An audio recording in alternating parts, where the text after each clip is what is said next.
iglesia. Hay un cuaderno del Caón que escribí yo, se ha publicado, que aunque no es exactamente en el tiempo de la conferencia de hoy, es la Iglesia Católica cómplice del genocidio franquista en la Guerra Civil. Esto lo podéis adquirir por €1 y siempre ayuda, serán más datos, aunque hablaremos del comportamiento de la Iglesia en el segundo semestre, concretamente de la Guerra Civil, por si queréis ir adelantando datos. Y otra cosa, hoy, un día como hoy, hace 42 años, en un lugar muy próximo de aquí, unos fascistas asesinaron a 5 luchadores por la libertad: a Enrique Valdivia, a Luis Javier Benavides, a Francisco Javier Sauquillo, a Serafín Holgado y a Ángel Rodríguez Leal. Esta clase va dedicada a ellos como un pequeño homenaje a su memoria. Y comenzamos. El título, La República versus Iglesia, creo que es acertado porque fue así. Durante todo el periodo de la República fue una lucha constante entre los gobiernos republicanos y la Iglesia, sobre todo la jerarquía eclesiástica. Para entender un poco todo el proceso, tenemos que ver la situación de la Iglesia en el año 31, ¿no? Tras la Primera Guerra Carlista, los liberales se puede decir que entregaron a la Iglesia la llave de las aulas, ¿no? A cambio de la renuncia de esta a recuperar los bienes que les habían sido quitados con las amortizaciones. Este pacto quedó sellado en un concordato que se firmó en el año 1851. En este concordato se confirmaba la confesionalidad del Estado y el mantenimiento por parte de las arcas públicas del clero, a la vez que ponía en la Iglesia el control social y la transmisión de todos los valores morales y culturales a través del prácticamente el monopolio de la educación. Para que veáis una de los costes que tenía para España el mantenimiento de esta confesionalidad total, ¿no? En 1931, el número de personas entre el clero secular, el clero regular y las personas que de alguna manera estaban relacionadas con el culto y clero ascendía a 146.000 personas. Esto suponía que uno de cada 493 habitantes de alguna manera estuviera relacionado directamente con la Iglesia. Esta cifra solamente la superaba Italia en aquellos momentos. A nivel de coste económico, en el año 31 el presupuesto de culto y clero ascendía a 52 millones de pesetas. Entre otras cosas, sabéis, se pagaban los saberes y en los sueldos, por decirlo de alguna manera, que ganaban los clérigos, los religiosos, había unas grandes diferencias, ¿no? Entre las 50.000 pesetas al año que ganaba el cardenal primado, que entonces era, hablaremos largo y tendido de él, el cardenal Segura, a las 1.500 pesetas al año que ganaba un párroco rural, ¿no?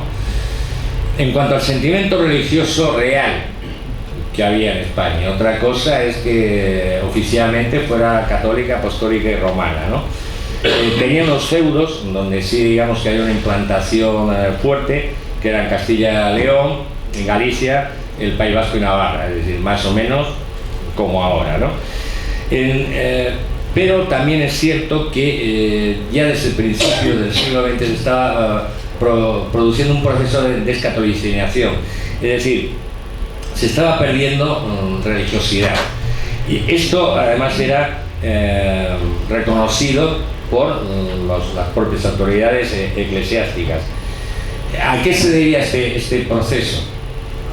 Pues había muchas razones. Una de ellas, y bastante fundamental, porque la gente de a pie, el ciudadano corriente, siempre veía a la Iglesia como una institución que estaba ligada al poder, no al pueblo. Hubo algunos movimientos dentro de la Iglesia, lo que se le llamaba el catolicismo social, que intentaron hacer una especie de sindicato, de hecho crearon algunos de ellos, para entrar más dentro del mundo obrero y volver, digamos, a que esta gente recuperara la fe, ¿no? No tuvieron éxito, quitando en algunas zonas del norte de España, porque estos sindicatos realmente es lo que podríamos, o lo que solemos conocer como sindicatos amarillos. Es decir, siempre estaban más próximos a la patronal que a la defensa de los derechos de los trabajadores. También influyó en este alejamiento de la Iglesia la conducta moral de muchos sacerdotes. Todos, yo creo que sobre todo los que ya tenemos pocos años, estamos en la segunda juventud, nos vienen las famosas sobrinas de los alcaldes de los pueblos, ¿no? Todas tenían sobrinas, era una cosa de locos, ¿no? O estas amas de llaves de estos curas, ¿no? Y ese viejo refrán, ¿sabéis qué idea? Que nunca hay que decir este cura no es mi padre, por si acaso, ¿no? Como iba diciendo, esta retracción de la gente lo reconocían miembros de la Iglesia. Por ejemplo, el cura párroco de Montefrío, un pueblo de Granada, un sacerdote de Zafra, un informe que hicieron los sacerdotes Luis Carreras y Antonio Vilaplana, que eran los secretarios del cardenal Vidal y Barraquer, un informe que mandaron a Nuncio Tedesini para que lo enviara a su vez al Vaticano. Por ejemplo, un sacerdote, Francisco Peiró, mantenía que en Castilla la Nueva, en toda España central, solo el 5% de los campesinos acudía a misa. En Andalucía solamente el 19% de los hombres cumplían los preceptos de la Iglesia.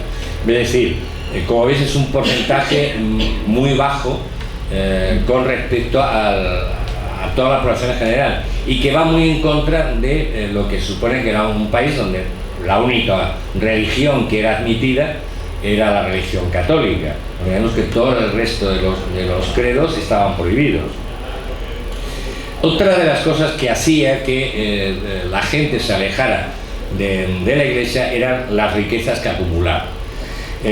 Igual que ahora. Por ejemplo, en 1931 se estima que tenían 11.000 propiedades valoradas en unos 130 millones de pesetas de las entonces, que era muchísimo, muchísimo dinero, ¿no?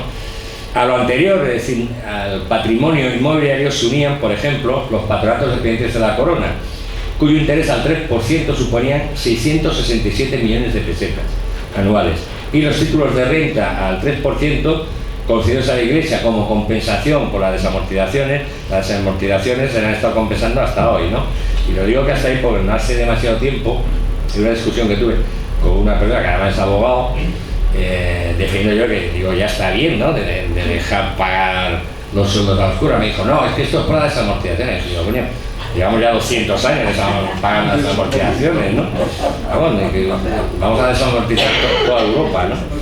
Bueno, pues sigue manteniendo esos. Menciona, aparte de estas riquezas que tenía la Iglesia, son los jesuitas. Los jesuitas, como sabéis, tienen una orden que tiene muchas peculiaridades, ¿no? Y una de ellas es que tiene un gran poder económico. Entre otras cosas porque para entrar a formar parte de los jesuitas tienes que aportar una dote, y una dote que no es precisamente pequeña. Es decir, digamos que para entrar a los jesuitas tienes que estar en la elite económica. El gobierno sí incautó los bienes de los jesuitas, y no iba muy desencaminado, una de las críticas que se hace, porque antes de que se hubiera producido cualquier hecho anticlerical, el general de la compañía de los jesuitas, que era el austriaco Vladimir Ledochowski, vaya apellidito, había dado permiso para que se vendieran todos los bienes que tuvieran en el caso de que vieran peligrar o que vieran de que la situación se ponía de alguna manera adversa a sus intereses. En agosto del 31, el 20 de agosto del 31, el Estado, el gobierno, prohíbe a la Iglesia hacer enajenación de sus bienes, y luego veremos el por qué lo hace esto, y que no era una medida tomada así al albur, ¿no? Ojo, estas normas, muchas de las normas que se tomaron en el primer bienio, fueron paralizadas o revocadas durante el bienio radical cedista, como ya hemos visto en otros muchos casos, ¿no? Por los derechos laborales, etcétera, la ley de reforma agraria, etcétera, etcétera. Por ejemplo, en el año 34 se devolvió a los jesuitas algunos de los edificios incautados, entre ellos 25 edificios que se les habían incautado y que van a ser destinados a escuelas públicas en Barcelona y en Valencia. El 13 de noviembre del 34 un decreto derogó la prohibición de vender edificios a la Iglesia. Es decir, esta prohibición que se había establecido en el primer bienio se derogó durante el bienio republicano, conocido también como bienio negro. ¿Qué actitud tuvo la Iglesia a nivel general ante la República? Ramiro Trullén apunta con muy buen criterio que la llegada del liberalismo haya sido una auténtica tragedia para la Iglesia. ¿Por qué? Porque ellos admitían, o lo único que admitían era el pensamiento único. Pero no solamente el pensamiento único, lo religioso, sino que este pensamiento único lo trasladaban al pensamiento político. Es decir, solamente admitían un pensamiento único de aquel sistema político que conculcara total al 100% con sus ideas. En este caso, en el caso de España, evidentemente, era la monarquía, ¿no? Hilary Raguer, me habéis oído hablar de él, creo que os he mandado el libro de él. Un artículo, no os he mandado el libro, lo mandé en un correo posterior, pues os lo voy a mandar. Porque es La espada y la cruz, es un monje de la abadía de Montserrat, que es la referencia que hay que tomar para conocer la relación de la Iglesia con la República. Es la principal referente por ecuanimidad, por objetividad. Pues como decía Hilary Raguer, dice que desde el primer momento hubo una oposición a la República de gran parte de la Iglesia española, tanto laicos como clérigos, ¿no? ¿Qué hace? ¿Qué actitud oficial toma la Iglesia ante la proclamación de la República? Pues toma una actitud que es la conocida por accidentalismo. Accidentalismo es una actitud que es acomódate al régimen en el que estés para intentar sobrevivir de la mejor manera posible. Es decir, tanto política de acuerdos, de temporizar, no tener una actitud claramente hostil. Eso es lo que se llamaba accidentalismo. Accidentalismo que lleva a la vía política a través de la seda.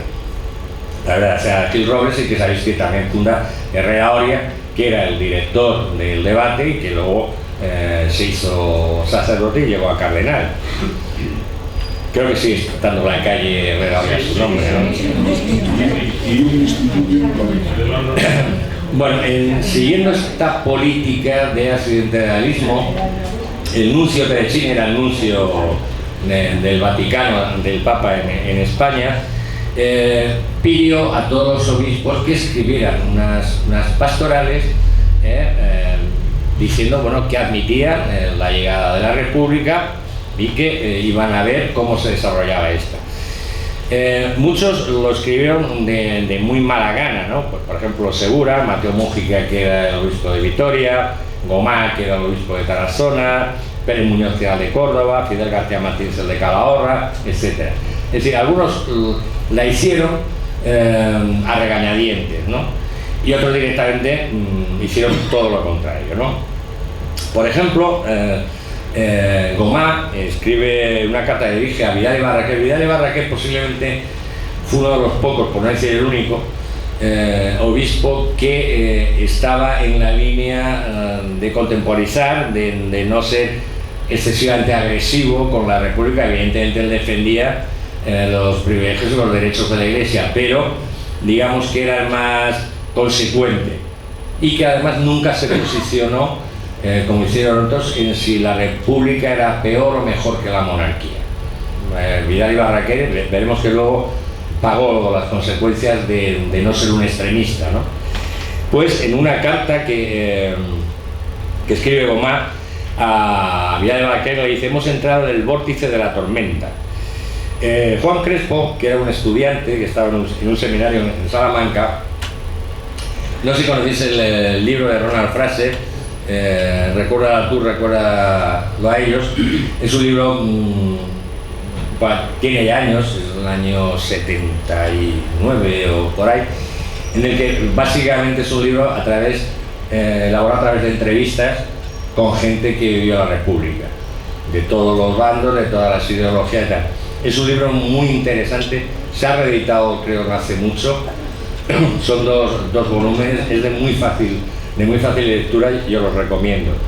Pues él, en una entrevista que le hace a este hombre, a Juan Crespo, que como digo era estudiante en un seminario, le dijo a Ronald Fraser: el día 14 de abril el director del colegio criticó la ingratitud de los españoles para con el rey, alabó el servicio que la monarquía había prestado al país, recordó el ejemplo de los reyes católicos que habían unido a la nación, al final casi lloraba y nosotros también.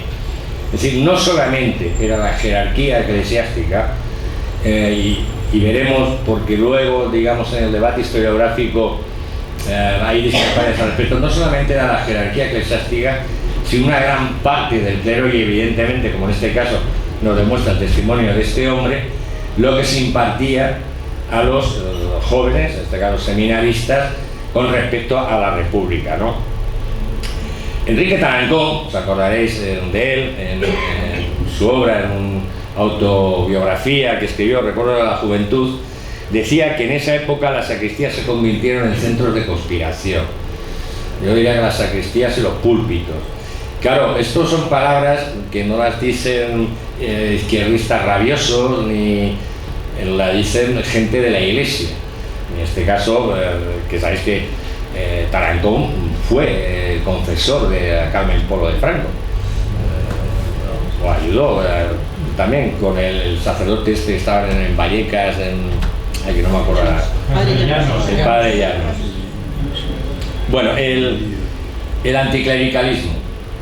El anticlericalismo en España, pues otra de las cosas, dentro de la postura de la Iglesia, ha sido siempre bastante victimista, y todos los que en alguna manera escriben o siguen en sus consignas, no comienza con la República.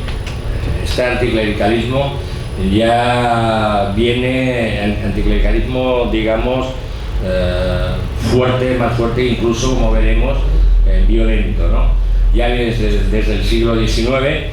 En 1834 hubo matanzas de frailes. En la Semana Trágica de Barcelona, en 1909, hubo incendios de edificios religiosos y también asesinato de sacerdotes y monjes.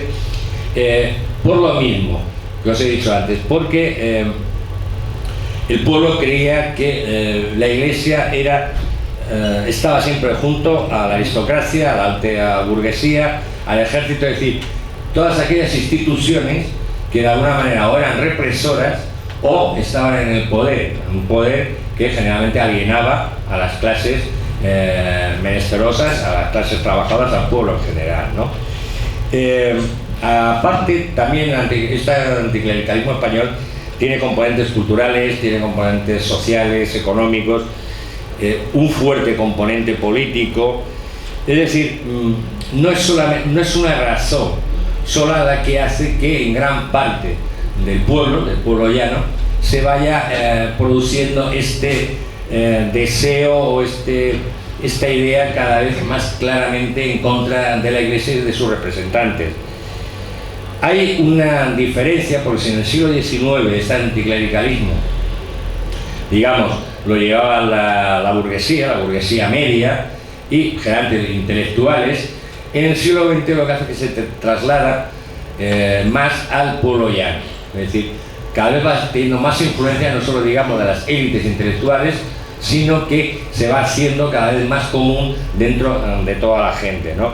De hecho, este anticlericalismo hacía que revistas como La Traca o Fray Lasso, que eran totalmente anticlericales, os recomiendo, en internet podéis ver todavía algún ejemplar de La Traca, os la podéis bajar, aparte muy graciosas, como documento histórico, son muy interesantes, ¿no? Otro sacerdote, el canónigo Máximo Arbolella, para que veáis que son ideas de los rojos, esto de que el anticlericalismo no es un invento de la izquierda. Tras la Revolución de Octubre dijo: el odio feroz a la Iglesia es muy superior al que inspira el capitalismo. Es decir, para llegar a esto se han tenido que hacer muchas barbaridades, entre comillas, por llamarlo de alguna manera, para que el pueblo, este pueblo oprimido, social y económicamente, estaba explotado, odie más a la Iglesia que al capital. Esto es difícil de asimilar, ¿no? ¿Cuándo se empiezan manifestaciones violentas anticlericales? Pues comienzan, la primera es el día 10 de mayo de 1931 y parte de una provocación. Ese día se inauguraba el Círculo Monárquico Independiente, que estaba en la calle Alcalá 67. Bien, a estos señores no se les ocurre otra cosa que sacar unos altavoces al balcón y poner la marcha real.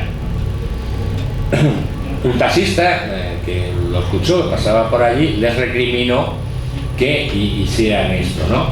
La consecuencia fue que bajaron algunos de los integrantes que estaban en esta reunión y agredieron al taxista.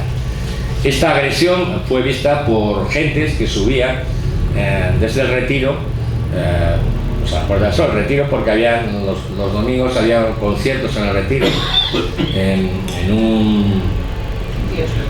un kiosco de estos de música, que creo que todavía existe, y subían. Cuando vieron esta agresión, se produjeron altercados y la gente se fue, digamos, enfervorizando y cabreando, ¿no? Unos pocos se juntan y se dirigen hacia la sede del ABC. ¿Por qué se dirigen a la sede del ABC? El ABC era el nivel de la prensa, el representante más genuino del catolicismo, con la idea de asaltarlo y me imagino que de incendiarlo, ¿no? Avisados, la Guardia Civil estaba custodiando el periódico, se produce enfrentamiento, se produce un tiroteo a causa por el cual mueren 2 personas, el portero de una finca que estaba enfrente, imagino pues una bala, y un niño de 13 años que estaba por allí, ¿no? ¿Qué hace esto? Pues enervar más aún los ánimos. Al día siguiente, el día 11, la CNT convoca una huelga general en Madrid, una huelga que no secundó la UGT, y comienza la gente pues a manifestarse por las calles, ¿no? Conforme se van juntando gente, pues lo que dice uno, lo que cuenta el otro, pues sabéis que se dan más cuando se juntan más de 2, los ánimos y todo, si hay alguna frasquilla de vino por medio, pues se suben de ánimos. Y cuando uno de estos grupos de manifestantes pasaba por la calle de la Flor, comienza a arder un edificio religioso. Eduardo de Guzmán, que es un historiador, afirma que un periodista, Eduardo de Guzmán vivió en esa época, que un periodista, Félix Paredes, que fue testigo presencial, porque estaba en aquellos momentos allí, le contó algo que él no se explicaba. Y fue, bueno, este grupo de manifestantes lo que comienzan es a apedrear el edificio, ¿no? Luego algunos de ellos intentan forcejear para abrir la puerta y entrar. En el momento que están forcejeando, aparecen como 7 o 8 focos de fuego dentro del edificio. Logran abrir la puerta, entran y no ven absolutamente a nadie. Siguen otros alborotadores, como el llamar, continúan. Por ejemplo, se incendiaron el convento de las Carmelitas en la Plaza de España, el Instituto Católico de Arte e Industria, que está en la calle Alberto Aguilera, digo está porque todavía sigue estando, el ICADE, el Colegio Maravillas de Cuatro Caminos y otros varios más. En total en Madrid se incendiaron 8 edificios religiosos, había en torno a los 200, ¿no? Este furor pirómano se extendió sobre todo en Andalucía y en Levante, ¿no? En Andalucía hubo quema de edificios religiosos en Sevilla, en Lora del Río, Alcalá de Guadaira. En Málaga se destruyeron 27 centros religiosos. En Cádiz se incendió el convento de Santo Domingo, el Palacio Arzobispal. En Granada se incendió la iglesia del Corazón de Jesús. Hubo incendios en Alicante, en el Alcoy, Eloy, etcétera, en bastantes poblaciones. Incluso en algunas de ellas, al igual que había ocurrido aquí en Madrid con la sede del ABC, se atentó contra varios periódicos, La Verdad de Murcia, La Voz de Levante, el Informaciones de Cádiz, el Defensor de Córdoba y la Unión Mercantil de Málaga. Imagináis todos periódicos claramente de derechas, incluso monárquicos, ¿no? Se suele dar por supuesto que todos estos edificios fueron incendiados, y además es uno de los elementos que suelen recoger cuando habla del victimismo. Fíjate, la República, lo mala que fue, con la Iglesia, etcétera, etcétera. Una pregunta que se hacía Eduardo de Guzmán y Tuñón de Lara, el gran historiador Tuñón de Lara, y que yo me hago también y que traspaso a vosotros. ¿A quién beneficiaba el incendio de esos edificios? Como dice Eduardo de Guzmán, evidentemente ni beneficiaba a liberales ni a republicanos, porque lo que iba a hacer era echar en contra de ellos a mucha gente que, digamos, estaba en una actitud cordial, que podían ser republicanos y católicos, que lo sabía, porque cuando se investiga cualquier tipo de crimen, la primera pregunta que se hace a los investigadores es: ¿a quién beneficia el crimen? Esa es la primera. Claro, mi pregunta es: ¿a quién benefició esto? ¿Benefició de verdad? ¿Fueron republicanos los que incendiaron esto? La verdad, para que os hagáis una idea de que esto no era solamente de todos los historiadores, ambos historiadores eran de izquierdas, pero Miguel Maura, que era el ministro de la Gobernación entonces, que era católico practicante, dijo: los sucesos de ayer y hoy denotan un maridaje absurdo y suicida de elementos monárquicos y comunistas. Esto lo dice un católico que es ministro de la Gobernación. Pero es más, esta había versión que le da Alcalá Zamora, que era también católico practicante, y que da el cardenal Vidal y Barraquer en el informe que envía al Vaticano en noviembre del 31. Es decir, esta sospecha de que no fueron los republicanos ateos judeo-masónicos pagados por... Bueno, todavía el Mojul no había llegado, pero ya estaba a llegar, ¿no? Se lo plantean ellos. Es decir, no estaba tan claro, ni está tan claro, no se sabe realmente, ni se supo entonces, ni se sabe ahora, y quien a ciencia cierta afirme categórica, rotundamente, no, todos los edificios religiosos fueron incendiados por anarquistas, por republicanos, miente. De entrada, porque no hay pruebas.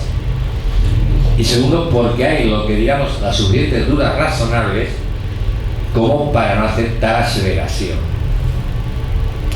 En 1932 se produce otro brote de anticlericalismo. Por ejemplo, la única cofradía que salió en Sevilla ese año en la Semana Santa pues fue apedreada por las calles. El día 7 también en Sevilla se incendia la iglesia de San Julián. Pero también hubo violencia del otro lado, y de esa generalmente se habla poco o no se habla nada, y seguramente alguno de vosotros no lo habrá oído en la vida. Pues también hubo violencia clerical. Y voy a poner un ejemplo, y no fue el único, En Almonte, en Huelva, todos sabéis el pueblo, ¿no? Conocéis de oídas. El ayuntamiento retiró, había una imagen del Corazón de Jesús, otro de la Virgen del Rocío, y lo retiraron así como una placa que había del anterior alcalde, o sea, el alcalde que había sido de la población durante la lectura de Primo de Rivera, el tal José María Reales. Bueno, a poco se empiezan a difundir por el pueblo, diciendo que esta gente del ayuntamiento, el alcalde y los concejales habían roto la imagen de la Virgen. Se empiezan a organizar gentes, dirigidos por un bodeguero, Manuel Escolar Pérez, y por el curra párroco, era Francisco del Valle. Esta gente asalta los domicilios del alcalde, de los tenientes del alcalde y de los concejales socialistas, violentamente, les obligan a que vuelvan a restituir las imágenes en el ayuntamiento, y ahí se queda la cosa en principio. Evidentemente, el alcalde y estos concejales que fueron agredidos, invadieron sus casas, les obligaron por la fuerza a restituir esto. Presentaron una denuncia que fue paralizada por entonces el que era el juez de la Auditoría de Sevilla, que era el juez militar Francisco Borges. Este señor Francisco Borges fue el que organizó durante la Guerra Civil los consejos de guerra de la Segunda Región Militar. Si se volvió a existir, se presenta una nueva denuncia entre el gobernador civil y todo que hay una multa de 500 pesetas para los cabecillas de la garada. Quiero por eso decir que posturas radicales en este contexto de la religión, las creencias religiosas, hubo en los dos lados, no solamente en uno. Con respecto a lo anterior, yo no digo que algunos de los edificios, muchos de los edificios, fueran incendiados por gente de izquierda, no lo niego, pero no todos, no todos. Evidentemente en el 36, antes de comenzar la guerra, hay otra, y después de las elecciones de febrero, hay otra ola, digamos, de anticlericalidad, ¿no? Hubo incendios en Madrid, en Valencia, en Marbella, en Albacete, en Elche, en distintas poblaciones. El 8 de marzo, por ejemplo, una manifestación que convoca a UGT y CNT acaba con el asalto a 14 edificios religiosos. El 13 del mismo mes, tras una provocación de unos pistoleros falangistas que se liaron a tiros en la calle, se destruyen varios edificios religiosos, a pesar de que miembros de las juventudes socialistas se habían puesto delante de muchos edificios de iglesia y de conventos previamente para evitar que fueran asaltados. Es decir, fueron las propias militancias de las juventudes socialistas las que intentaron evitar que estos edificios fueran asaltados, ¿no? Del 5 al 13 de mayo hubo destrucción de edificios en Granada, Sevilla, Huelva, en Cádiz, en Asturias, en distintos lados. Bueno, vamos ahora a lo que se llamó el problema religioso dentro de la Constitución, ¿no?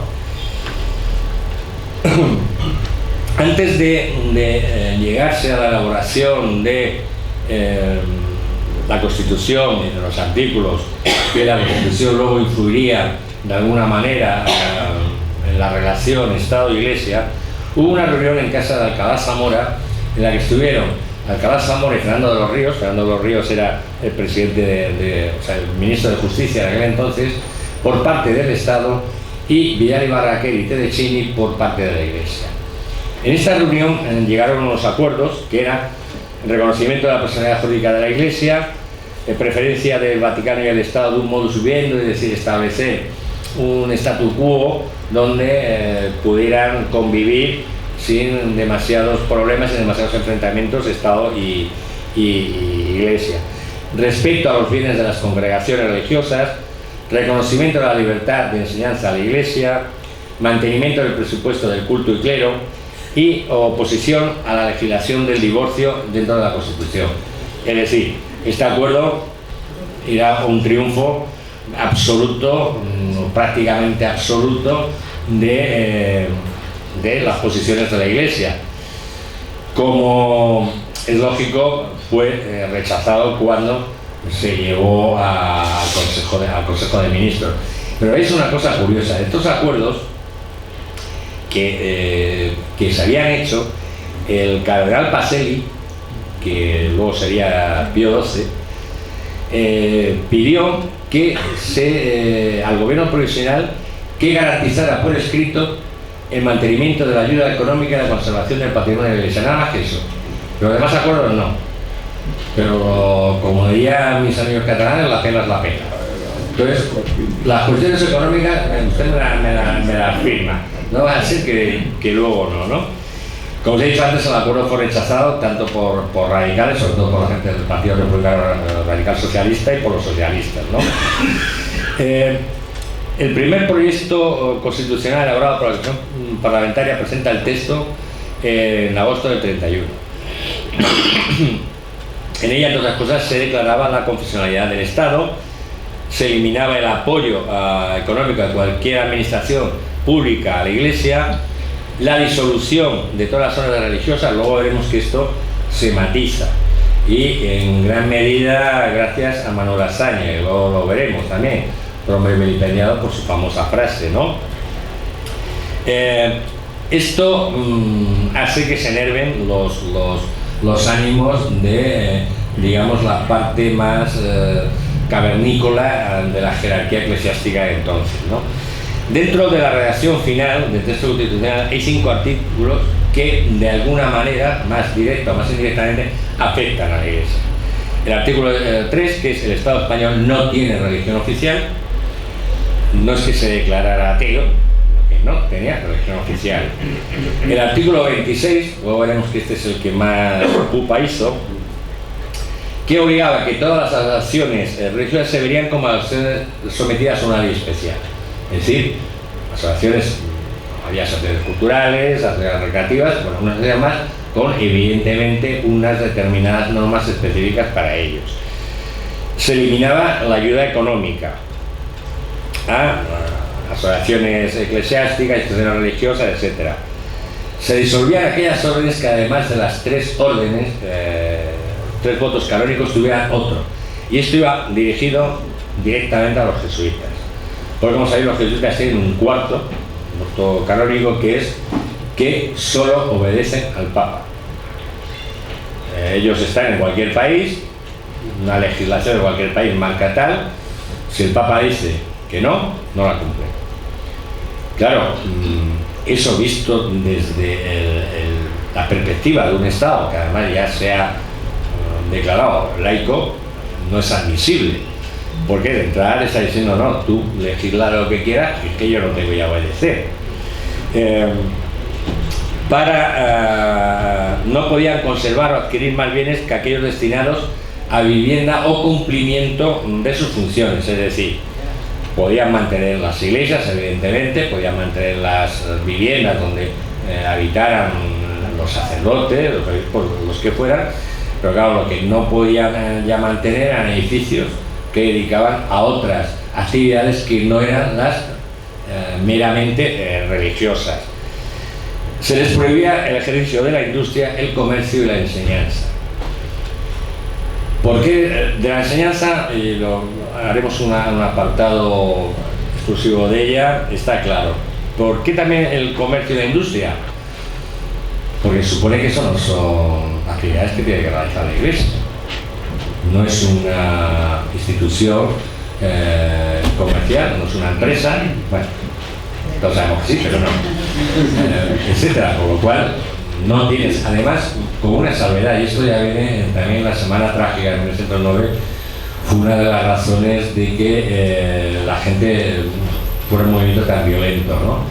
Las condiciones en las que solían tener estas empresas, que eran empresas de la Iglesia, dirigidas por la Iglesia, solían hacer lo que, digamos, una competencia desleal. Un poco eran los chinos de ahora. Entonces, claro, incluso a industriales, no las grandes industriales que siempre estaban al lado de ellos, pero a pequeños comerciantes, artesanos, etc., les fastidiaba bastante, ¿no?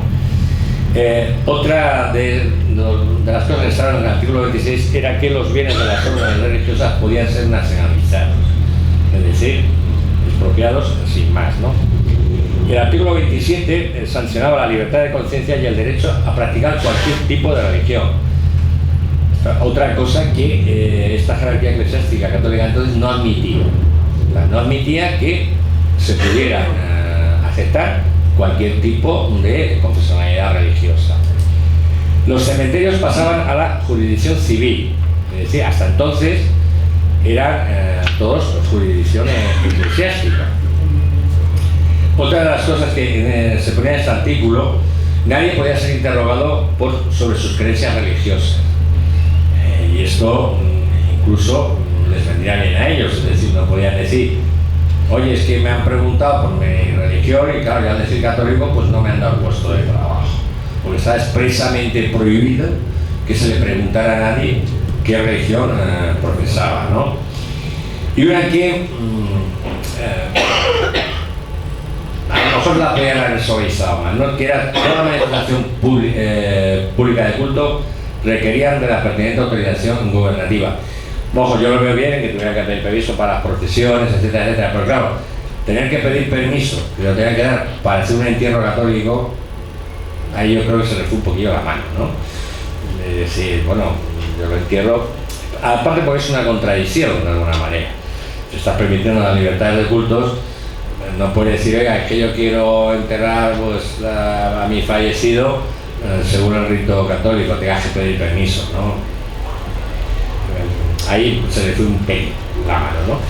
El artículo 43 aprobaba el divorcio civil por mutuo acuerdo o a petición de cualquiera de los cónyuges siempre que hubiera una causa justa.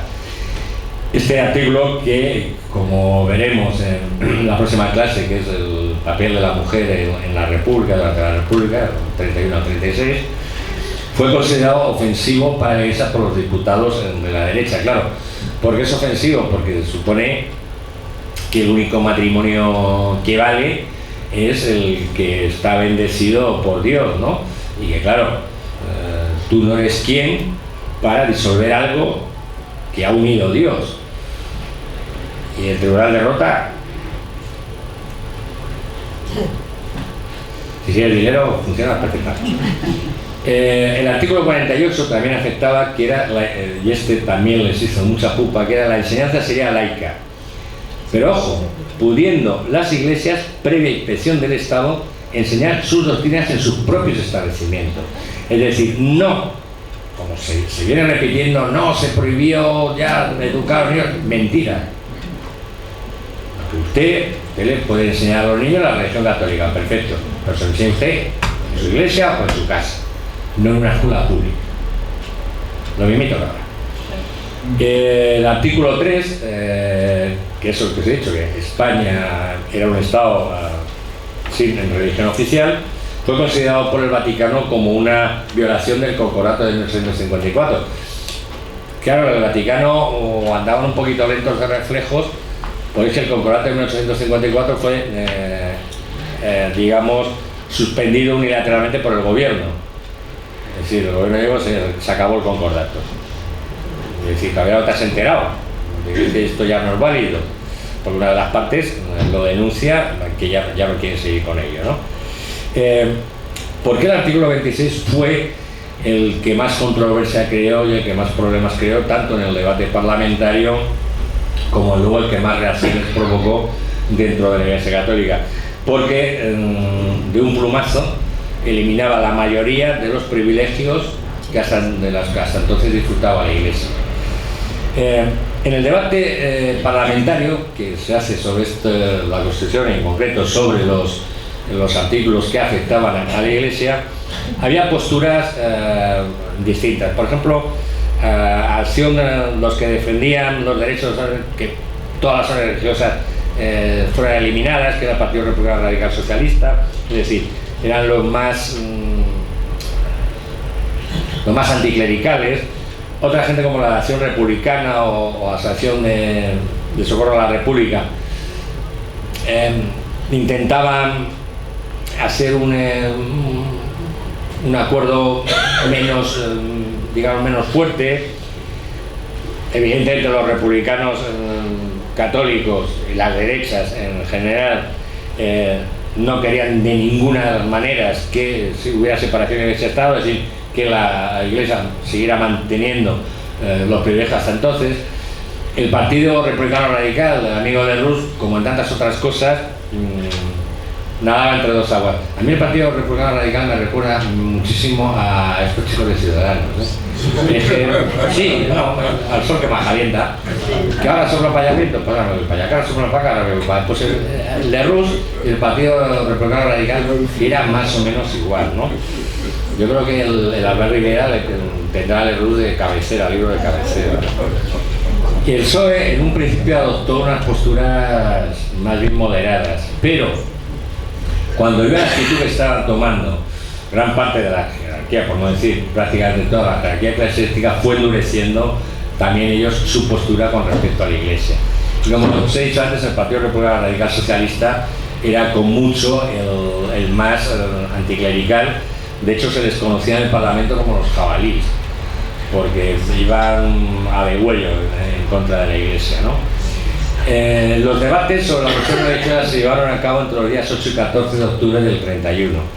Fue lo que algún historiador ha llamado la Semana Trágica de la Iglesia. Durante los debates, os podéis imaginar que tanto Acción Nacional, minoría vasco-navarra, los agrarios, es decir, las derechas en su conjunto, se opusieron radicalmente. Y además, haciendo una labor que es la que solían poner en práctica siempre cuando les gustaba una ley, que era una ley obstruccionista. Venga a presentar enmiendas y enmiendas y enmiendas y enmiendas para ver si se aburría, ¿no?, la gente, y te quitaban los proyectos de ley, ¿no? Por ejemplo, además estaba claro que no iban a aceptarlo, y no solo por esto, para que esto fue una excusa, ¿no? Dentro del debate parlamentario, uno de los diputados de la derecha dijo: la Constitución que va a aprobarse no puede ser la nuestra, es decir, ya desde un principio está diciendo que no vas a acatar esa Constitución, ¿no? Algunos incluso amenazaron ya con amenazas más o menos claras. Por ejemplo, un sacerdote, un canónigo de Vitoria, que era diputado, Antonio Pildain y Sapiain, que era tradicionalista, es decir, requeté, por si no os hagáis una idea, dijo: señor presidente, a mí me incumbe el deber de hacer constar que, según la doctrina católica, ante una ley injusta caben estas tres posiciones, perfectamente lícitas. La primera, la de la resistencia pasiva; segunda, la de la resistencia activa legal; y tercera, la de la resistencia activa a mano armada. Ya están avisando donde si hay que pegar tiros, se van a pegar, ¿no? Gil Robles pedía el reconocimiento jurídico de la Iglesia, pero también en su discurso dejó al final una perlita, ¿no? Diciendo que esta Constitución sería rechazada por todos los católicos, que se veían abocados a exigir un nuevo periodo constituyente. Exigir un nuevo periodo constituyente, posiblemente ya en la mente de Gil Robles lo que estaba es que ese periodo constituyente terminara en una dictadura. Es decir, un nuevo periodo constituyente es acabar con la república que se ha establecido. Recordemos que estamos en el periodo constituyente, es decir, a nivel la república todavía no es un cuerpo, digamos, jurídico, en tanto en cuanto que no tiene constitución. Evidentemente hubo republicanos que sí lo eran, como Alcalá Zamora, que era el presidente profesional de la República, que como católico no estaba de acuerdo con muchos de estos articulados, o con muchos de los subartículos que iban ellos, ¿no?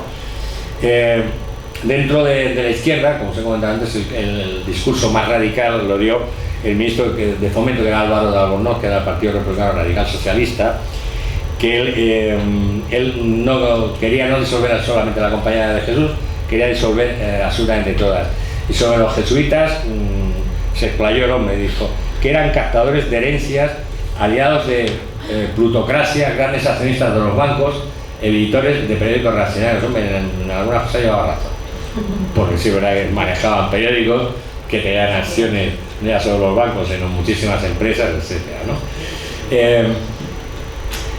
De alguna manera, estos debates sobre estos artículos relacionados con la Iglesia tuvieron dos efectos.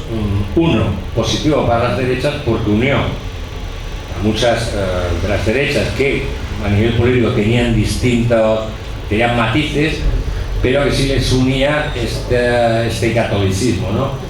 Y a su vez desunió a parte de los republicanos. Por ejemplo, republicanos que habían admitido y que se habían comprometido con la República, ¿no? Como podía ser, por ejemplo, el Instituto Alcalá Zamora, Maura y otros tantos, ¿no? Porque a raíz de estos debates se separaron. Miguel Maura acabó abandonando totalmente la política, ¿no? Y hicieron luego más difícil el entendimiento entre los republicanos de verdad. Y cuando digo republicanos de verdad, digo aquellos que, aunque fueran de derecha, sí admitieron y prometieron que iban a ser leales a la República, con las derechas. Lo he dicho ya varias veces, Gil Robles, el partido Gil Robles jamás hizo acatamiento de la República, ¿no? El debate sobre este famoso artículo, el artículo 26, empezó el día 10 de octubre del 31. En contra de él, Alcalá Zamoras, Gil Robles, etcétera. A favor lo que os he comentado antes. Y aquí fue cuando ya el debate estaba, ya era de noche, cuando ya el debate estaba agonizando y las posiciones estaban muy enconadas, cuando Azaña tomó la palabra. Y es cuando Azaña dijo la famosa frase: España ha dejado de ser católica. Bien. Esta frase, cada vez que lo utilizan los historiadores o juntaletras de derechas, la sacan totalmente fuera de contexto. Y la sacan totalmente fuera de contexto para decir: veis, como es que había razón, es que era Azaña era el demonio, iba en contra de la Iglesia, no quería reconocer una verdad, que es que había muchos católicos. Claro, está totalmente sacada de contexto, porque Azaña, lo que quería decir, el discurso muy largo, y lo podéis ver en el diario de sesiones, es muy interesante. Para mí es uno de los mejores discursos, y lo he dicho alguna vez, que se ha dado en la historia de los congresos o de las cortes en España, ¿no? Y lo que decía es que ya no era la España, a nivel del sentimiento católico del pueblo, ya no era la España del siglo de oro, ya no era la España de los reyes católicos, ni a nivel cultural ni a nivel social, ya no era la España de los Austrias, etc. Ya no era la España del Concilio de Trento. Digamos, en esto es a lo que se refería Azaña cuando dijo que España debe ser católica. Pero el discurso de Azaña, en esta frase, logró que algunas de las otras peticiones que se habían hecho mucho más radicales se pararan. Es decir, fue un discurso, como lo reconoció, por ejemplo, Vidal y Barraquer, reconoció que gracias al discurso de Azaña no se habían tomado posturas más radicales en contra de la Iglesia. O sea, lo dice un cardenal, un obispo, no lo está diciendo. Telechini, que era el nuncio apostólico, estaba en la misma línea. Es decir, le daban las gracias a Azaña por el discurso que había tenido. Pero es que incluso cuando Azaña dijo: si lo queremos tomar por los peligros, vamos a sacar la frase de contexto, como hacen la gente de los historiadores y juntaletras de derecha. Llevaba algo, parte de la razón, un poco por lo que os he explicado antes. Cada vez era menor el sentimiento religioso y sobre todo el sentimiento católico que había en España, que incluso, por ejemplo, uno de los integristas, de los cardenales más integristas que había, que era Gomá, en una pastoral del 12 de julio del 33 dijo: desde un alto nivel se ha dicho que España ya no es católica. Sí lo es, pero lo es poco. Es un cardenal integrista. Por un poco lo que os he dicho antes, cada vez iba menos gente a la iglesia, cada vez había menos bautizos, cada vez había menos matrimonios eclesiásticos, etc.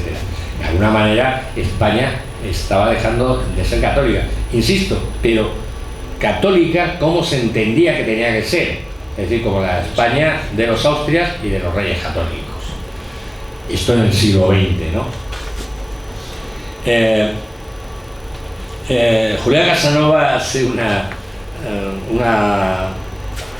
apunte un tanto gracioso que dice: no es que España hubiera dejado de ser católica, es que había una España muy católica, otra no tanto y otra muy anticatólica. Es decir, esta era la gran realidad, ¿no? Pero insisto que jamás Azaña lo que quiso decir es eso, que en España ya no había católicos. Eso no es cierto en ningún momento, ¿no? Aparte de los artículos que directamente o indirectamente afectaban a la Iglesia en la Constitución, hubo muchas leyes reguladoras, ¿no? Por ejemplo, el 17 de abril del 31 se prohíbe a las autoridades civiles y militares asistir a ceremonias religiosas de manera oficial. Algo que es lógico, algo que ahora no se hace. Claro, que entra en contradicción. Vamos a ver, si es un Estado laico, lo normal. Oiga, yo no le digo que usted es coronel, que usted vaya a una procesión, hace muy bien, pero no en representación, no como un miembro de una institución del Estado, que es el ejército. O que vaya un alcalde, me parece muy bien, usted va a título personal. Eso habría que decirse a la señora alcaldesa. Esperemos que por poco tiempo. Que joder, lo que viene también. La que nos va a caer encima. Es decir, usted vaya. Nadie le prohíbe que vaya. Usted no puede ir en representación de una institución del Estado. Eliminaba la obligatoriedad de ir a misa en cuarteles y establecimientos militares. Yo, esto es una pequeña anécdota, cuando yo entré en la guerra, fue el mismo año en que se volvió a dar libertad religiosa en España. Y yo fui uno, antes, hasta que yo entré, era obligado a ir a misa, con los cuarteles, ¿no? Fue la primera vez que, bueno, se permitía esto, que ya, si querías, no jurar bandera. En el campamento fuimos 3 los que no juramos bandera, prometimos y tal, en el despacho así no fue la mil y luego. La mía no fue precisamente un camino de rosas, ¿no? Se hace un decreto también en abril del 31 que suprime las órdenes militares de Santiago, Montesa, Alcántara y Calatrava. Se elimina la orden que obligaba a las cárceles a ir a misa. La jerarquía católica, y esto fue muy importante, era apartada de la elaboración de los planes de estudio. Antes, dentro de, digamos, la junta que elaboraba todos los planes de estudio, había representación de la Iglesia. A partir de este momento va fuera. También lógico. Vamos a una enseñanza laica, pública, entonces aquí no pintan absolutamente nada en hacer los planes de estudio. El 13 de mayo del 31 un decreto establece que dejen de celebrarse las fiestas de los santos patronos de las armas y cuerpos del ejército, también consecuente. Pues es que yo me pregunto, claro, cuando ves todo esto, no, es la patrona de tal ejército, vamos a ver, usted es ejército, ya está.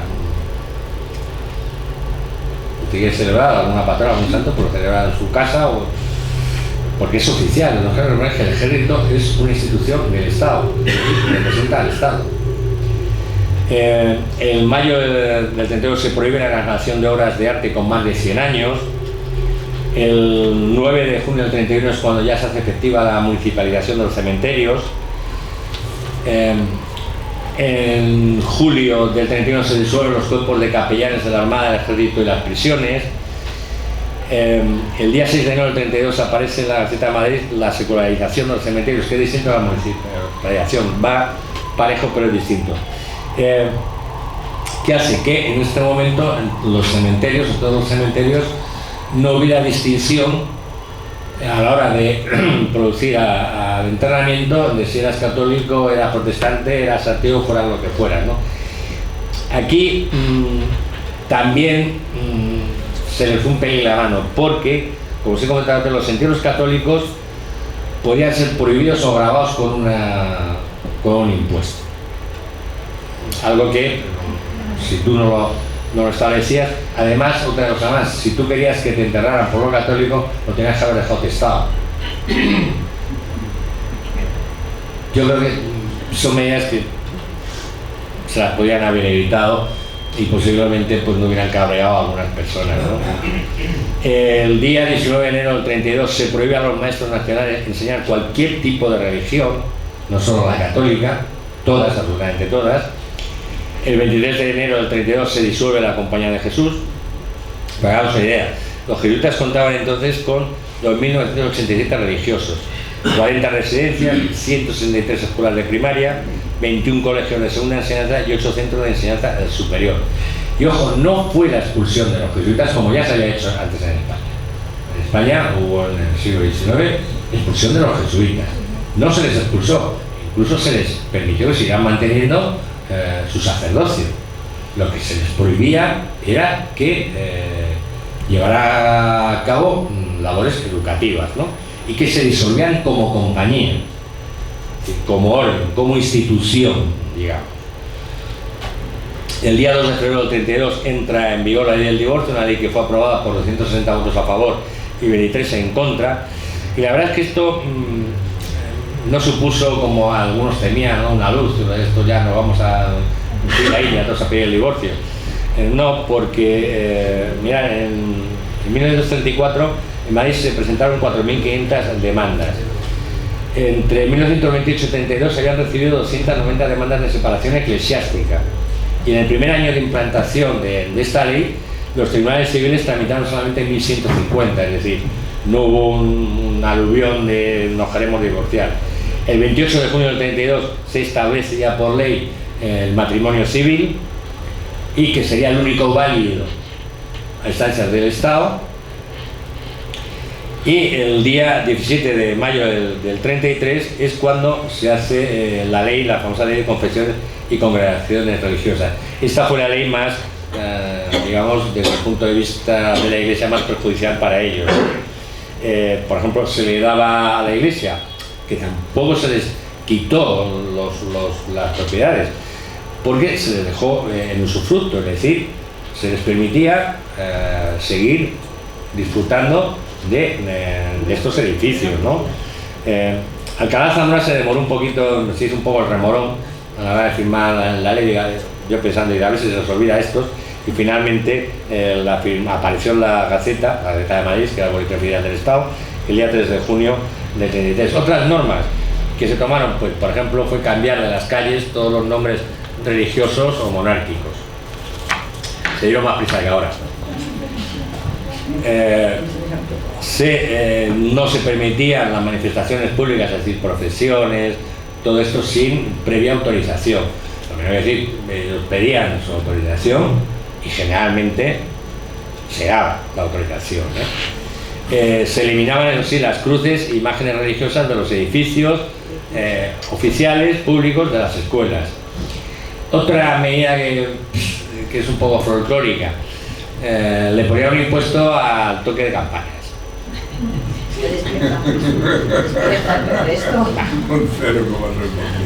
Claro, yo creo que también se lo podía haber ahorrado, ¿no? Aparte, hombre, que los toques de las campanas sirven para la hora también, ¿no? No solamente te llaman a ensayar, ¿no? Y tenemos en cuenta que estamos en una época en la que muchas veces, sobre todo en el mundo rural, la gente no tenía reloj. Claro, entonces, y esto es cierto, muchos campesinos, las jornadas en el campo, se agachaban por los toques de campana, ¿no? Entonces, yo creo que una medida un tanto absurda, ¿no? Ahí se le fue un poquito la olla. Una de las cosas que, como os he dicho antes, les molestó muchísimo, evidentemente, fue que les quitaran la educación, ¿no? ¿Por qué? Porque de esta manera, la educación es un vehículo primordial, ¿no? Un vehículo al que, desgraciadamente, en este país, yo estoy deseando que alguna vez en este santo país se haga una verdadera ley de educación que merezca la pena. Yo siempre he abogado, llevo años que bueno, como muchas cosas doy voces en el desierto, ¿no? De que yo creo que si alguno de los que preside este país decidiera que fuéramos profesionales o que fueran profesionales de la educación los que hicieran las leyes educativas, a lo mejor sale una que merecía la pena, ¿no?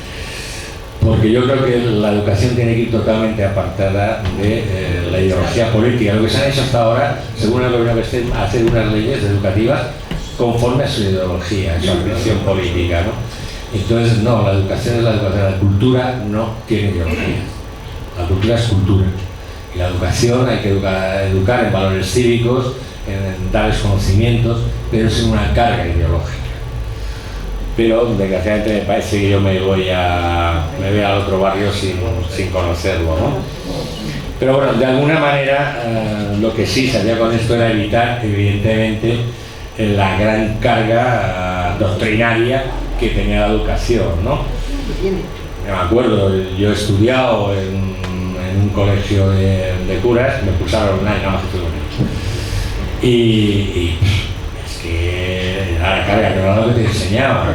Ojo, que como educandos eran buenos, como profesionales de la educación eran buenos. Lo que claro, mesa diaria, confesión una vez a la semana, al que faltaba los domingos ya te caía la del pulpo, etcétera, ¿no?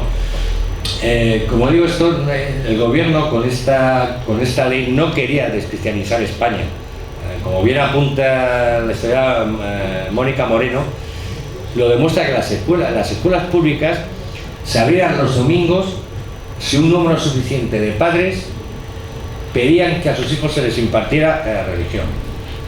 Se les facilitaba el acceso al local de la escuela pública, no la iba a dar evidentemente un maestro, es decir, un maestro público, pero se les facilitaba el local.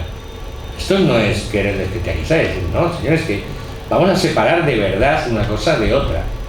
En un lugar público, en donde se intenta impartir una educación para todos, no al lugar, o una educación sectaria.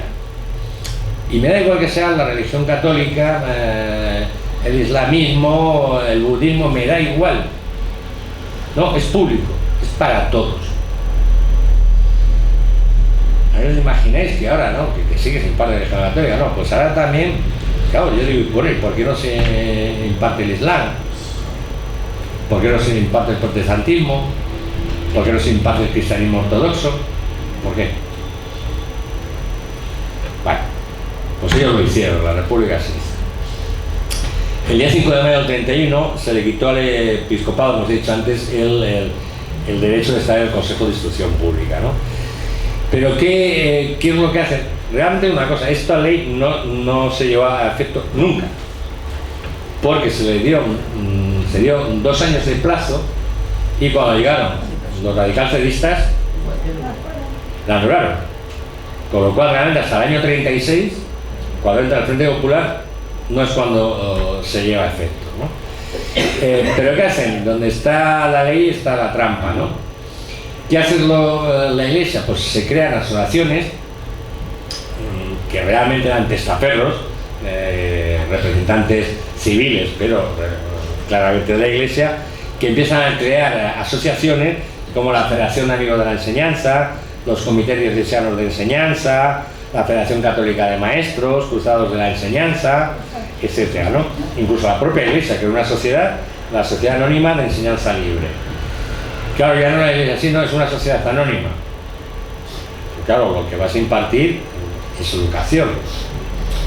De esta sociedad, por ejemplo, dependían 52 colegios, es decir, que tenían, ojo, no públicos, pero se les permitió de alguna manera, aunque lo tenían prohibido, hicieron este truco para seguir a través de la educación privada impartiendo catequesis, como yo digo, ¿no? En esto os hablo antes de la violencia clerical, ¿no? Pues con esto de la educación hubo también otro hecho de violencia clerical, ¿no? En Alerín, que es un pueblo de Granada, tras una procesión se interpretó la Marcha Real, en manía con la Marcha Real, ¿no? Y se produjeron gritos contra la República. Bueno, pues ya un poco como os he contado antes, ya se empezó aquello a caldear y asaltaron el colegio para volver a colocar el crucifijo en la escuela. Al maestro, que se apellidaba Matarán, le apalearon, le dieron una paliza, bueno, de hecho lo obligaron a huir del pueblo mientras le perseguían a pedradas, ¿no? La Guardia Civil, que estaba siendo testigo de esto, no hizo absolutamente nada, ¿no?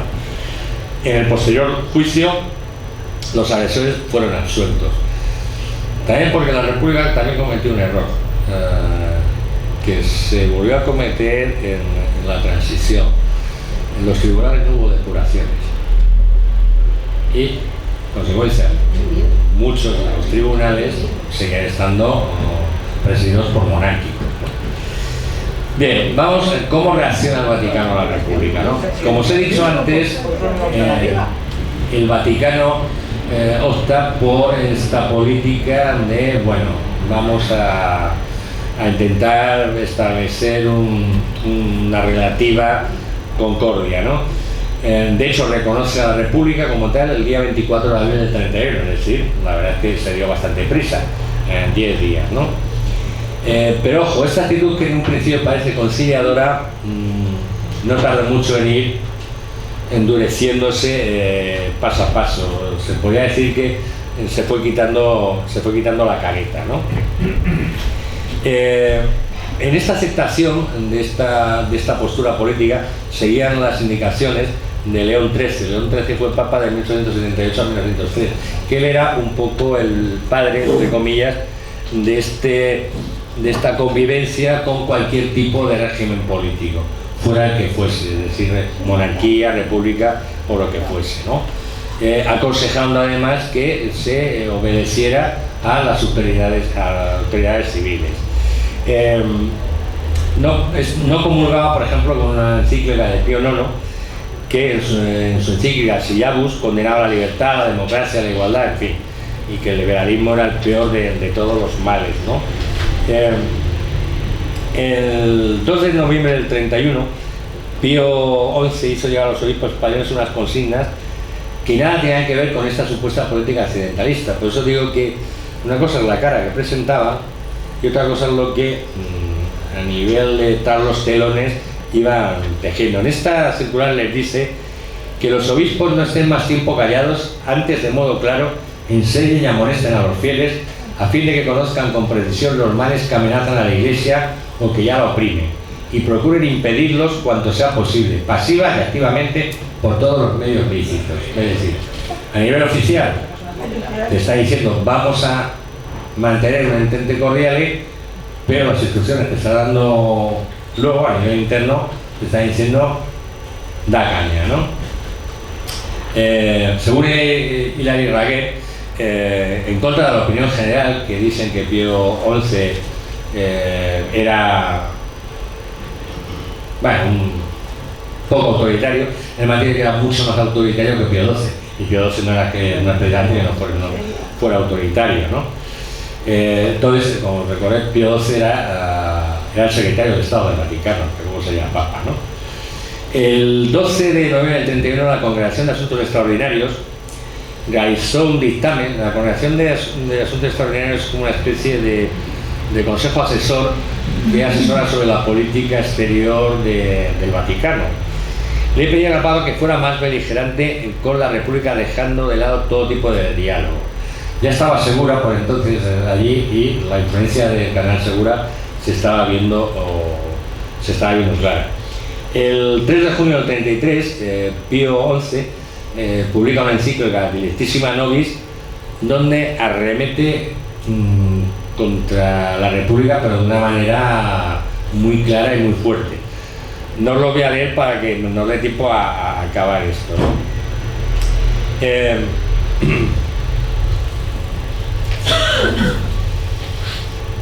Y una cosa que sí que es paradójica es que en 1934, que ya había un gobierno de derechas, el Vaticano, en vez de, digamos, tomar una actitud más conciliadora, fuera al revés, empezar a apoyar a los obispos más integristas, ¿no? Por ejemplo, en lugar de Segura coloca a Gomá, que era tanto más integrista que Segura, ¿no? Vamos, que Gomá era un hombre que estaba muy vinculado a la extrema derecha de toda política, gente como Goicoechea, como Calvo Sotelo, etcétera, ¿no? Digamos que el Vaticano se alineaba con el bloque nacional. ¿Por qué? Porque ellos pensaban que en las siguientes elecciones iban a ganar esta gente, Calvo Sotelo y compañía, ¿no? Que eran, digamos, la extrema derecha. Con lo cual, todos aquellos artículos de la Constitución que ellos consideraban lesivos iban a ser abolidos. Por eso de hecho se niega a firmar un nuevo concordato que le propone el gobierno radical centrista hacer un nuevo concordato. Se niega a hacerlo e incluso cuando ya se niegan a que hagan hacer el concordato, se le propone que se establezcan unos acuerdos de modus vivendi. Bueno, el Papa se niega también a ya estos acuerdos de modus vivendi, es decir, ya utilizando una expresión popular, ya iba a saco. Es decir, ya a todo o nada. Un poco ya era el preámbulo de la actitud de apoyo a una insurrección armada que ocurriría en el año 36, ¿no? Vamos a hacer unos pequeños paréntesis sobre algunos de los personajes de esta jerarquía eclesiástica más destacados, ¿no? El Cardenal Segura está en el número 1 del ranking. A la semana de proclamarse la República en una de sus homilías en la Catedral de Toledo, sabéis que era el obispo de Toledo, que es el primado de España, lo sigue siendo, dijo, al parecer, debería caer la maldición sobre España si la República se consolidase. Claro, esto era muy fuerte. Inmediatamente fuentes próximas, que esto no lo ha dicho, que esto son las habladurías, ¿no? Fernando de los Ríos, que era entonces ministro de Justicia, escribió una enérgica protesta porque lo que sí dice es, hay testigos que estuvieron en esa homilía, escuchan esa homilía, y que incluso muchos dicen que fue, más que una manera, un discurso, era un discurso político, y incluso que lo había escrito Alfonso XIII. La gran seguridad de Alfonso XIII eran uña y carne, ¿no? El día 1 de mayo del 31, en el Boletín Eclesiástico de la Archidiócesis de Toledo, publica una pastoral total y absolutamente antirrepublicana, haciendo alabanzas tanto a la monarquía como a Alfonso XIII a nivel personal. Por ejemplo, cuando los enemigos del reino de Cristo avanzan resueltamente, ningún católico puede permanecer inactivo, retirado en su hogar o dedicado solamente a sus negocios. Concluía: ni aún tendríamos derecho a lamentarnos cuando la triste realidad nos demuestre que, habiendo tenido la victoria en nuestras manos, sí supimos luchar con de nuevo ni sucumbir con gloria. Ya es un tono totalmente belicoso, ¿no? Terechini no le gustó mucho la actitud, lo veremos, ni de Videla de Barraquer, y sobre todo cuando el antirrepublicanismo de este hombre va increciendo, ¿no?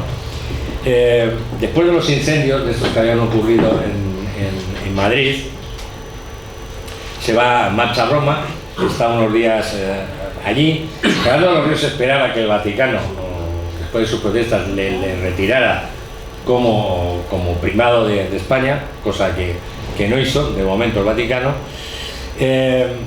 Vuelve a España, al poco tiempo está en España, seguro va a marchar, se va a marchar a un pueblecito fratés en la frontera, muy cerca de donde estaba Mújica, que era otro de los obispos integristas, y empieza a llamar la atención de las autoridades republicanas que había un secretario suyo que cruzaba casi a diario la frontera por Irún y que siempre iba con una cartera. Entonces un día le detienen, le paran y ven a ver qué es lo que llevaba en esa cartera. En esa cartera había un informe de un jurista que se llamaba Martín Lázaro, donde se daban todas las consignas y lo que debía de hacer para enajenar todos los bienes de la Iglesia y enviar el dinero obtenido al extranjero. Es decir, fuga de divisas, ¿no? Y aparte de saltarte una prohibición, que era la enajenación de tus bienes, sacar el dinero y ponerlo a buen recaudo fuera. A mediados de junio vuelve Segura a España y le localizan en el convento de los Paules en Pastrana, Guadalajara, y es detenido. Es detenido, algunos miembros del gobierno le querían juzgar por contrabando y fraude fiscal. Tenían toda la razón. Bueno, se impuso ahí un poco Alcalá Zamora, joder, va a ser un escándalo mayúsculo, y lo único que hacen fue dejar de pagarle sus haberes, es decir, dejar de pagarle el sueldo, ¿no? Y finalmente ya, como seguía, el día 15 de junio del 31, Maura, que era ministro de Gobernación y que no olvidemos era católico, ordena su expulsión de España. Esta expulsión sí es aceptada por el Vaticano, entre otras cosas porque Terechini dice: mira, si este hombre aquí no vamos a poder llegar a un mínimo entendimiento jamás con el gobierno, o sea que lo mejor es que se vaya de una vez, ¿no? En el exilio, como os podéis imaginar, siguió machacando, ¿no? Fue uno de los, luego estalló la guerra civil, uno de los de la cruzada de liberación, ¿no? Otro que también era muy beligerante era Mújica. Según él, para España la mejor de las repúblicas siempre será peor que la peor de las monarquías. Es decir, ya con esto te hace una idea de lo que era. Incluso cuando Terechini les pide a todos los obispos que escriban una carta de aceptación a la república, el año más tarde reconoció que la escribió, pero que no le gustó. Dice: yo era muy amigo del rey, quiso llevarme de obispo a Madrid. Claro que me disgustó cuando el nuncio nos pidió que escribiéramos una pastoral acatando la república, pero la escribí. Es curioso el caso de este hombre, porque el 17 de mayo del 32 fue expulsado también de España por su clara actitud antirrepublicana. Lo expulsó Maura, que era católico. Pero en plena guerra civil lo expulsó también un general masón, Cabanellas. En aquel caso fue por otras razones, porque era bastante nacionalista vasco. Es decir, este hombre tiene ante sí honores, lo expulsó un católico y un masón, ¿no? Es decir, por todos los lados. Claro, la verdad es que se lo ganaba, ¿no? Esta expulsión de Mújica no le sentó muy bien al Vaticano, porque, digamos, un poco como venganza, no le dio el plácito al embajador al Vaticano que había presentado ante la Santa Sede que era Luis de Zulueta, que era católico, ¿no? Pues dijo, pues como había hecho música, pues ya no, parece un poco una rabieta de niños, ¿no? Dentro de los cadáveres está Vidal y Barraquer, que no era como estos, ¿no? Como os he dicho antes, Vidal y Barraquer era un hombre que intentó, dentro de lo posible, conciliar tanto a la República como a la Iglesia, ¿no? Y nunca estuvo, la verdad, él, por ejemplo, él no consideró que la República fuera un hecho grave, pero bueno, pues era trascendente, como es cierto que lo era, ¿no? Pero, ¿qué ocurre? Que a partir del año 33, como he dicho, cuando os he comentado, cuando el Vaticano se empieza a radicalizar en contra de la República, Vidal y Barraquer empieza a perder bastante predicamento, ¿no? Por ejemplo, Vidal y Barraquer, cuando estalla la guerra civil, pudo salir de España gracias a Lluís Companys, a este hombre al que esta individua llama asesino, ¿no? Bueno, pues gracias a Lluís Companys pudo escapar de España. Y en 1937, lo hablaremos cuando llegue el momento, que es cuando se firmó la famosa carta también conjunta en la que se apoyaba a la sublevación militar, Vidal y Barraquer se negó a firmarla. De hecho, Franco nunca le permitió que volviera a España. Ojo, que era conservador, a nivel evidentemente católico, pero lo que no era un tan exigente como estos. Otro ya para no seguir, bueno, el cardenal Gomá, que decía del laicismo que era monstruoso, que es una sociedad sin religión, los llamaba, bueno, sobre todo a los laicos no los podía ni ver. Los venían aquí los de Europa laica, los mataba a todos. Para seguir, había muchos más, Irurita, Irunday, que era de Sevilla, Risco. Risco era un sacerdote jesuita, que lo de esto sí os lo voy a leer porque es que no tiene desperdicio. Cuando se celebró la proclamación de la República el 14 de abril, escribió: camiones con obreros y mujerzuelas berreando. Los hombres cogían prostitutas y modestillas medio desnudas, y aún dicen que algunas desnudas. Se realizaron actos carnales con toda su crudeza. El 1 de mayo, este enfermo mental, pues es que no se le puede llamar de otra manera, en las celebraciones del 1 de mayo, dice: un chiquillo de 5 años ha comido tanto hostigado por sus padres y por el público que ha muerto allí mismo. A una joven embarazada le han hecho abortar en presencia del público. Los pecados de la carne se cometen delante de los espectadores que quieran presenciarlos. Se han bañado desnudos hombres y mujeres en los estanques. Bueno, este señor tiene una página en Wikipedia, no la vayáis a ver, porque yo no sé quién la ha escrito, que debe estar hablando de otro, ¿no? Pero es que coinciden los apellidos, entonces es este. Otro también que había que echar de comer aparte era el canónigo magistral de Salamanca y rector del seminario de Canillas, que era Aniceto Castro Albarrán. Este individuo publicó en el año 34 un libro titulado El derecho a la rebeldía. En este libro se podía leer sobre el título de los levantamientos armados contra los poderes tiránicos. Este libro, Terechini y Vidal pidieron que fuera condenado públicamente por el Vaticano. El Vaticano se negó, ¿no?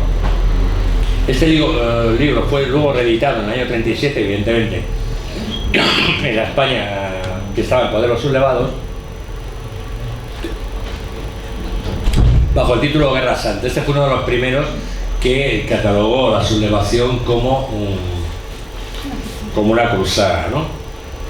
Hay una carta conjunta en diciembre del 31 que va más o menos en la misma vertiente que os he dicho, y como yo intento ser un historiador medianamente honesto, si esta conferencia o esta clase os la estuviera dando uno de mis contrincantes historiadores del otro lado, posiblemente omitiría, aparte de que hubiera hecho mucha más carga, el victimismo de la Iglesia, de los malos y los asesinados que fueron, etcétera, pero posiblemente nunca un historiador de esto se hablará de clérigos republicanos, que a ver los hubo. Por ejemplo, el presbítero almeriense Juan García Morales, este hombre escribía con el seudónimo, era el seudónimo de Hugo Moreno López, que decía: con que el clero es apolítico, con que el clero no se mezcla en política, entonces ¿por qué los curas recomendaban que se voten las candidaturas de derechas? ¿Por qué los sacerdotes en corrillos y tertulias ponen sobre los cuernos de la luna acción popular y pregonan a los cuatro vientos que este partido será el único que salvará a España? ¿Por qué este afán de propagar por todas partes la lectura del debate del ABC y de otros periódicos derechistas y ese odio y encono con los adversarios? Un artículo que publicó el Defensor de Granada. Un sacerdote y diputado por el Partido Republicano Radical Socialista fue Luis López Doriga. Este hombre votó a favor del artículo 3, que era la separación de Iglesia-Estado, del 41, que era el divorcio. El 14 de noviembre del 31 fue suspendido a divinis y el 23 de febrero del 33 excomulgado. López Doriga era el deán del Cabildo Metropolitano de la Catedral de Granada. Su apoyo a la Constitución la justificó en el debate en las Cortes de esta manera.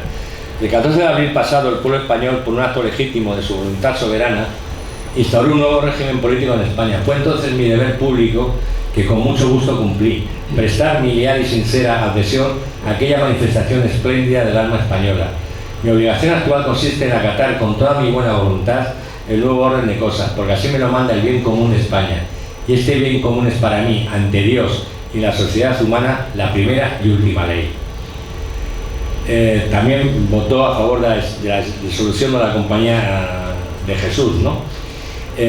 Otro sacerdote, Régulo Martínez, que abandonó su parroquia para dirigir una escuela laica, y que, por ejemplo, él estaba de acuerdo con que se abolieran los estipendios al clero, ¿no? Ponía una pequeña pollilla en una entrevista que tiene con Ronald Francis, que os he comentado antes, que dice: me parece justificado la medida de abolir los estipendios de los obispos y canónigos, pero no del clero rural. Si la República les ayudaba a ayudarla, este clero rural se vería atraído hacia la República.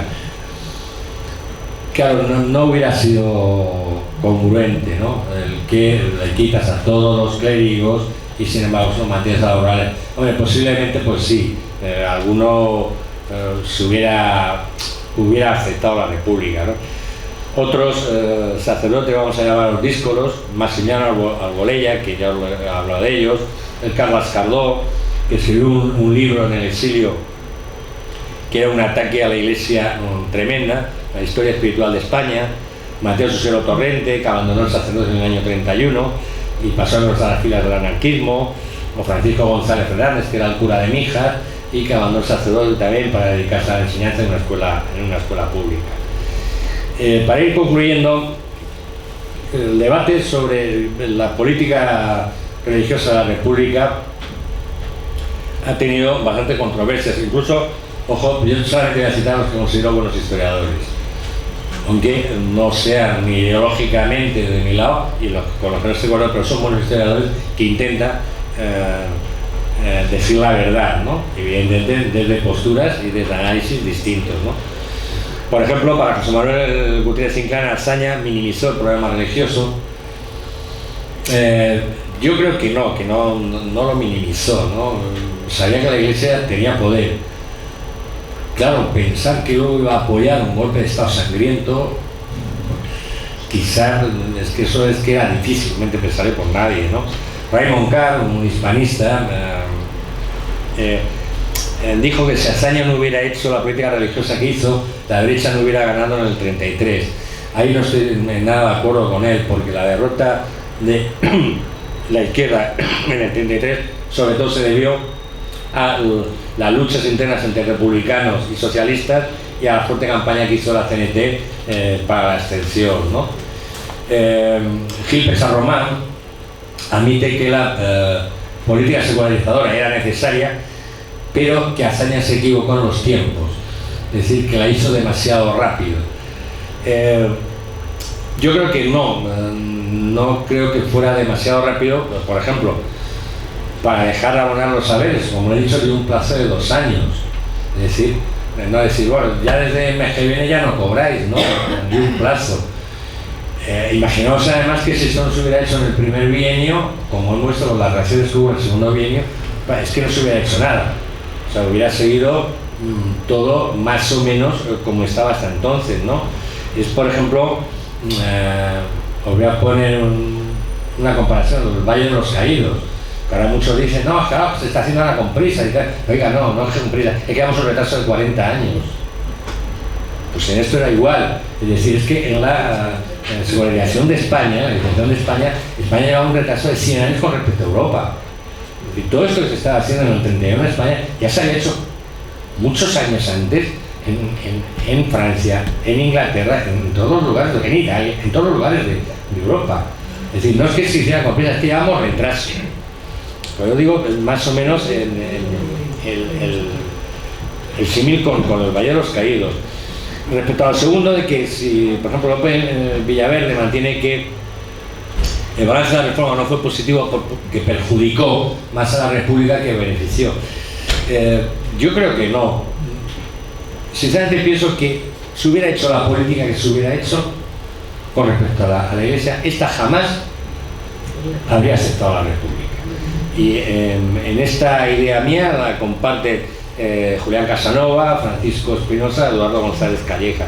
Es decir, daba igual lo que hubieras hecho. En el momento que le hubieras quitado el más mínimo privilegio, bueno, de hecho, declararte a confesional ya será suficiente.